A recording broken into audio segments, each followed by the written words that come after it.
तो उनका आर्थिक शोषण होता है। तो यही हमने पूज्य महाराज जी को पत्र लिखा है कि इसकी एक व्यापक जांच हो।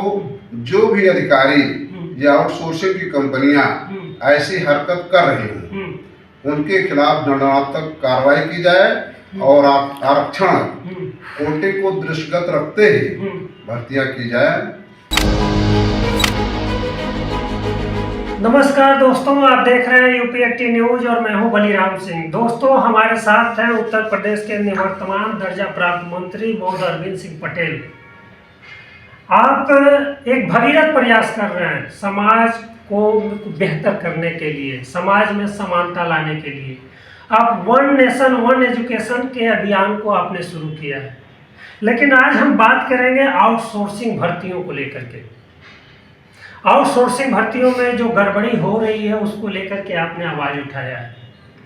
आपने मुख्यमंत्री जी को एक पत्र लिखा है और पत्र के माध्यम से मुख्यमंत्री जी को सूचित किया है कि आउटसोर्सिंग भर्तियों में आरक्षण का अनुपालन नहीं हो रहा है। आउटसोर्सिंग भर्तियों में भ्रष्टाचार बढ़ता जा रहा है। इस पर हम आपसे बात करेंगे। मंत्री जी, आपका बहुत बहुत धन्यवाद आपको और दर्शकों को। आउटसोर्सिंग भर्ती की शुरुआत समाजवादी पार्टी की सरकार से हुई। जो मानदेय दिया जा रहा था वो संतोषजनक नहीं था। 4,000 5,000 से शुरुआत थी। एक परिवार का भरण पोषण 4-5 हजार में कैसे हो सकता है। लेकिन आज धीरे धीरे धीरे धीरे धीरे लगभग सारे विभागों में आउटसोर्सिंग की भर्ती की शुरुआत हो गई है। उसमें मानक भी है कि आरक्षण कोटा भी ख्याल रखा जाए, आरक्षण के आधार पर भर्ती किया जाए, लेकिन उसका अनुपालन नहीं हो रहा है। अभी 2 महीने पहले मुख्यमंत्री जी के नेतृत्व में कैबिनेट की जो बैठक हुई थी उसमें आउटसोर्सिंग के कर्मचारियों का एक निर्धारित सैलरी का कि उनको इतनी सैलरी हर महीने मिलेगी वो पास किया गया था, और उनकी भर्तियों को लेकर के भी थोड़ा सा इसी पर पूज्य महाराज जी को हम धन्यवाद देते हैं और उनको पुनः पत्र लेकर के हमने मांग किया है।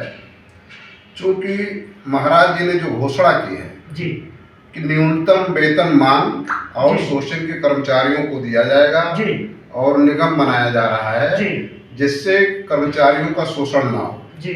लेकिन ये बार बार शिकायत आ रही है, जब कंपनियां वहां चेंज होती हैं तो कंपनियों और विभागीय अधिकारियों कर्मचारियों के षड्यंत्र के तहत कर्मचारियों का उत्पीड़न बड़े तेजी के साथ होता है। इसी किस तरह के उत्पीड़न हो रही है, थोड़ा सा ये बताइए। उनके अंदर भय पैदा किया जाता है कि ड्यूटी नहीं करते हो, जबकि वो बेचारे परमानेंट ड्यूटी करते हैं।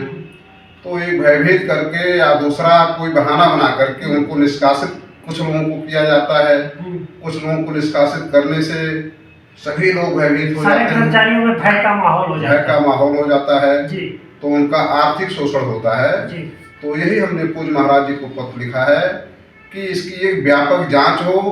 जो भी अधिकारी या आउटसोर्सिंग की कंपनियां ऐसी हरकत कर रही हैं उनके खिलाफ दंडात्मक कार्रवाई की जाए और आरक्षण कोटे को दृष्टिगत रखते ही भर्तियां की जाए, जिससे लोगों का के साथ अन्याय होना बंद हो।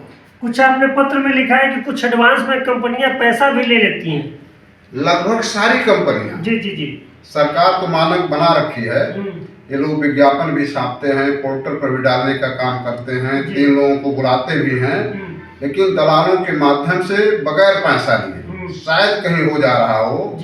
नहीं तो सरकार बहुत सारा प्रयास कर रही है, उसके बाद भी बेरोजगारों का शोषण हो रहा है। इसीलिए हमने मांग किया है कि एक बड़ी एजेंसी लगाई जाए, बड़ी कमेटी लगाई जाए भर्ती के समय भी, और जब कंपनियां चेंज हो या विभागीय अधिकारी चेंज हो तो कर्मचारियों का उत्पीड़न ना हो और उन कर्मचारियों को फिर से रखा जाए। बिल्कुल, उनको रखा जाए, क्यों निकाला जाए। जो परमानेंट हो गए तो ड्यूटी नहीं करना चाहते। हम तो तमाम जिलों में दौरा करके देखे हैं, जो परमानेंट अधिकारी कर्मचारी हैं वो ड्यूटी करने में आनाकानी करते हैं, लेकिन ये बेचारे 10,000 भी वेतन नहीं पाते हैं। उसके बाद एक पैर पर खड़े रहते हैं। एक पैर पर खड़े रहने के बाद भी इनका उत्पीड़न होता है, जबकि लाखों रुपया पहले ले लिया जाता है। ऐसी शिकायतें बार बार आती हैं, कोई नई बात नहीं है। तो इसीलिए हमने पूज्य महाराज जी को पत्र लिखा है कि इसकी जांच हो, भर्ती के समय बेरोजगारों से पैसा न लिया जाए, आरक्षण का कोटा पूरा किया जाए और कर्मचारियों को भयभीत करके उनको न तो निष्कासित किया जाए न तो उनका उत्पीड़न किया जाए। तो दोस्तों, आपने सुना बौद्ध अरविंद सिंह पटेल जी। अगर आपको भी आउटसोर्सिंग में कहीं भ्रष्टाचार नजर आए तो आप मंत्री जी को सूचित करें, इन्हें बताएं कि कहाँ पे आउटसोर्सिंग में भर्ती हो रही है, कहाँ पे आउटसोर्सिंग में सामाजिक न्याय के साथ खिलवाड़ हो रहा है। आप अगर इन्हें सूचित करेंगे कि तो आपकी लड़ाई मजबूत होगी और ये आपके लिए आवाज़ उठाएंगे। आप बहुत बहुत धन्यवाद।